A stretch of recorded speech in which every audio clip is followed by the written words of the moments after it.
I wanted to share a story that about the name that just happened, and I was absolutely amazed at how true it all is. It just kind of hit me home, gave me that, aha, wow, this is awesome.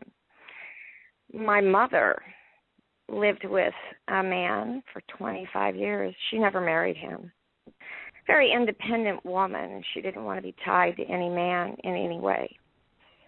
He spent a lot of time in the hospital being paid by the state, medical under his own, Social Security that he had paid insurance into the system for, 50 years. And so he was entitled to the medical benefits and the medical care and the hospice care. Well, after he died, she actually had a social worker knocking on her door, a woman that's 86 years old, wanting to find out if she was going to be responsible to pay the estate back for the medical care that was paid for him. And without her really realizing that she was standing in truth, she told them, she said, I have no responsibility to, and she said his name. And they were adamant, called her and hounded her, and then demanded to see all of her bank accounts and checking accounts. And they would tell her, we know that he lived with you for 25 years. We know that you were in a common law marriage. But because they could not tie his name to her, they ultimately said they could not, there was nothing they could do. And she stood in her ground and she said, I may have lived with him, and yes, I loved him, but I have no responsibility. And she gave the name to them, and she just stood her ground, and they ultimately ended up, after hounding her for about 90 days and sending people to her home, demanding to see checking accounts and rent receipts, utility bills, everything, trying to tie his name to her, and they could not do it. And so they left. So I just wanted to share that, especially if there's any new listeners, how important the name was, that even though they knew that that living soul was residing with her, because they could not actually tie his name to her, and she would not even answer their questions. They ultimately, went and pulled her checking account, pulled her utility bills, and did everything against, she wouldn't sign for anything. She refused to sign for anything. And but they did it anyway. They ultimately walked away and left her alone. Yeah, they will continue to share that. Yeah. Shaina, let's stay on this for a second because you've covered a lot of beautiful points here. She would not, just lost what I was going to say there. But let's get right down to the basics here, because the thought that when you were speaking that came to mind was very simply this. Now imagine yourself being that deceased individual.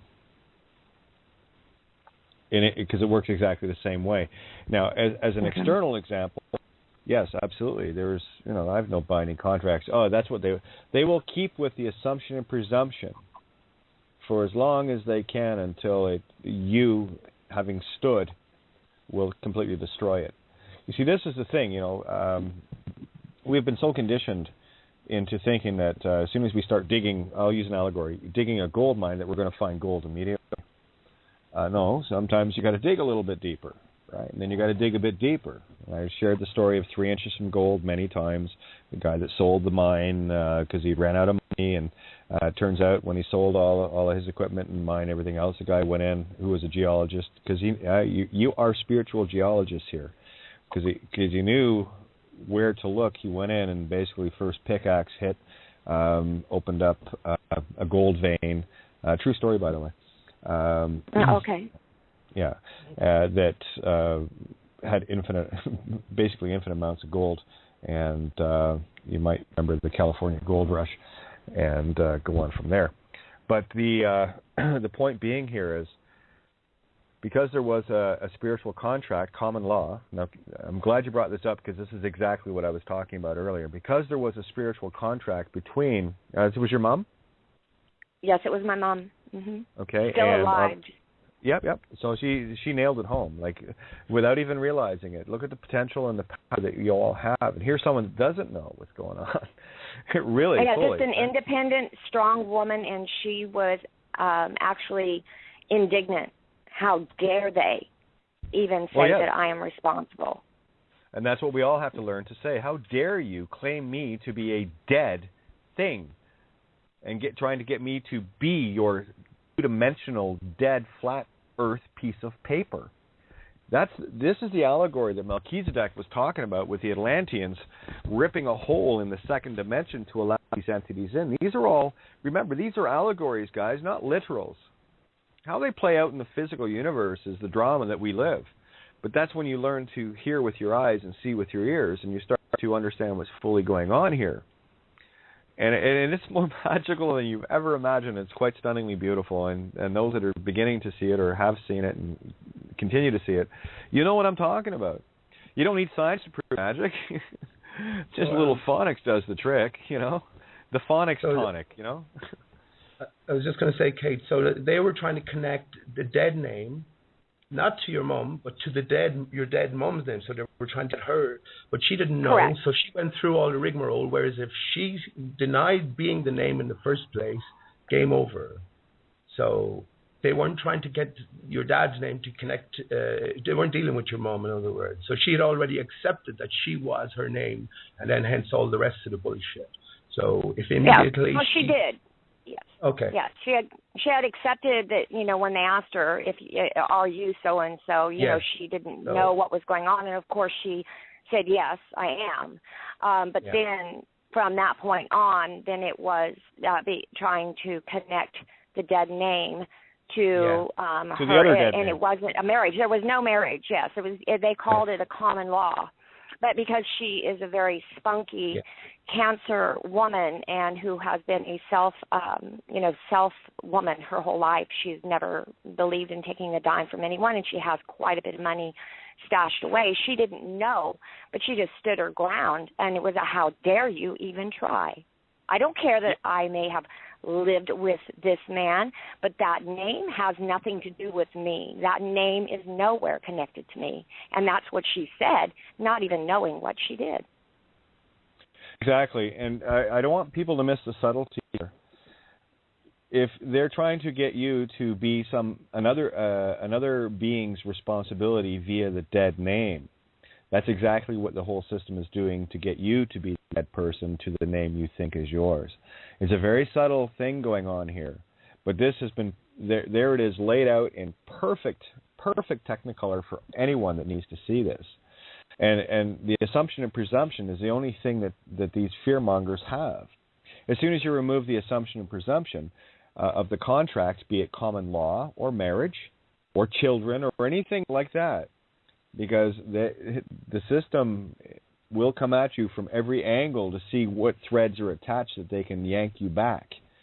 Which hook is still in you to pull you back in? And if there is any hook there, you will be tested on it. Because right now... She was fortunate. Oh, yeah. Oh, no, she's perfect. There's no... This was not fortunate. This is coincidence of all things must be.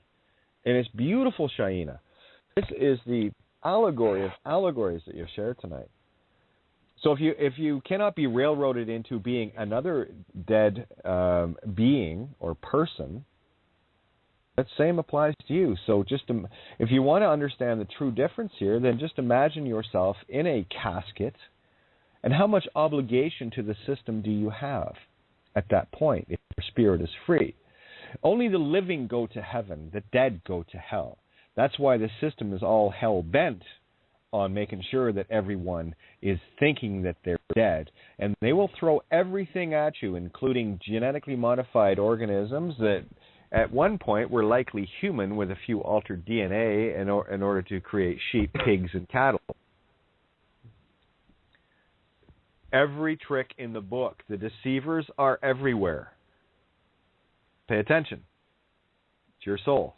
And pay attention that just because you pay social insurance for an entire lifetime, then you think that the state is going to take care of you. Yes, the state may have taken care of the medical bills, but they were hell-bent on finding someone to pay them back.